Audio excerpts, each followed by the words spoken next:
आज की नई कहानी। गणेश जी विघ्न विनाशक व शीघ्र प्रसन्न होने वाले देवता हैं। अगर कोई सच्चे मन से गणेश जी की वंदना करता है तो गौरी नंदन तुरंत प्रसन्न होकर उसे आशीर्वाद प्रदान करते हैं। वैसे भी गणेश जी जिस स्थान पर निवास करते हैं, उनकी दोनों पत्नियां रिद्धि तथा सिद्धि भी उनके साथ रहती है। उनके दोनों पुत्र शुभ व लाभ का आगमन भी गणेश जी के साथ ही होता है। कभी कभी तो भक्त भगवान को असमंजस में डाल देते हैं। पूजा पाठ व भक्ति का जो वरदान मांगते हैं वो निराला होता है। काफी समय पहले की बात है, एक गांव में एक अंधी बुढ़िया रहती थी। वो गणेश जी की परम भक्त थी। आंखों से भले ही दिखाई नहीं देता था, परंतु वो सुबह शाम गणेश जी की बंदगी में मग्न रहती। नित्य गणेश जी की प्रतिमा के आगे बैठकर उनकी स्तुति करती, भजन गाती व समाधि में लीन रहती। गणेश जी बुढ़िया की भक्ति से बड़े प्रसन्न हुए। उन्होंने सोचा, ये बुढ़िया नित्य हमारा स्मरण करती है, परंतु बदले में कभी कुछ नहीं मांगती। भक्ति का फल तो उसे मिलना ही चाहिए। ऐसा सोचकर गणेश जी एक दिन बुढ़िया के सम्मुख प्रकट हुए तथा बोले, माई, तुम हमारी सच्ची भक्त हो। जिस श्रद्धा व विश्वास से हमारा स्मरण करती हो, हम उससे प्रसन्न हैं।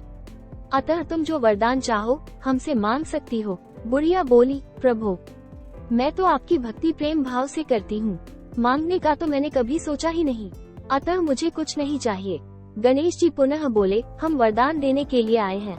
बुढ़िया बोली, हे सर्वेश्वर, मुझे मांगना तो नहीं आता।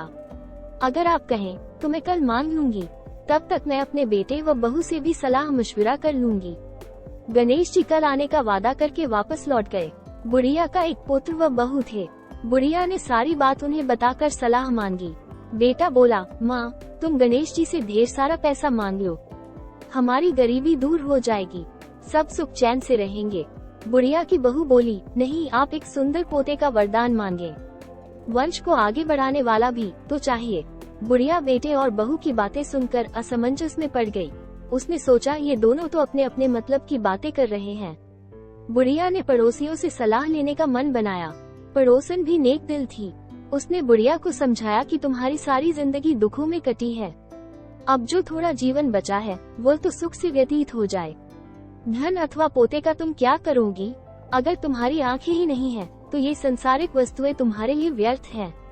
अतः तुम अपने लिए दोनों आंखें मांग लो। बुढ़िया घर लौट आई। बुढ़िया और भी सोच में पड़ गई। उसने सोचा, कुछ ऐसा मांग लूं जिससे मेरा, बहू व बेटे सबका भला हो। लेकिन ऐसा क्या हो सकता है? इसी उद्यतन में सारा दिन व्यतीत हो गया। बुढ़िया कभी कुछ मांगने का मन बनाती तो कभी कुछ, परंतु कुछ भी निर्धारित न कर सकी। दूसरे दिन गणेश जी पुनः प्रकट हुए तथा बोले, आप जो भी मांगेंगे वो हमारी कृपा से हो जाएगा, ये हमारा वचन है। गणेश जी के पावन वचन सुनकर बुढ़िया बोली, हे गणराज, यदि आप मुझसे प्रसन्न हैं तो कृपया मुझे मन इच्छित वरदान दीजिए।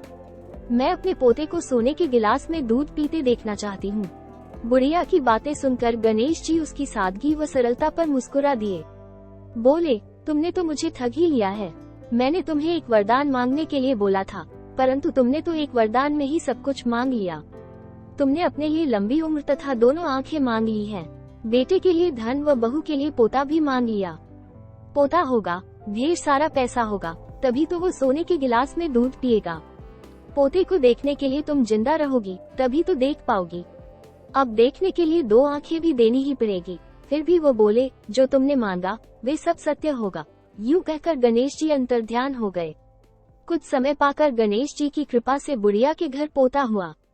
बेटे का कारोबार चल निकला तथा बुढ़िया की आंखों की रोशनी वापस लौट आई।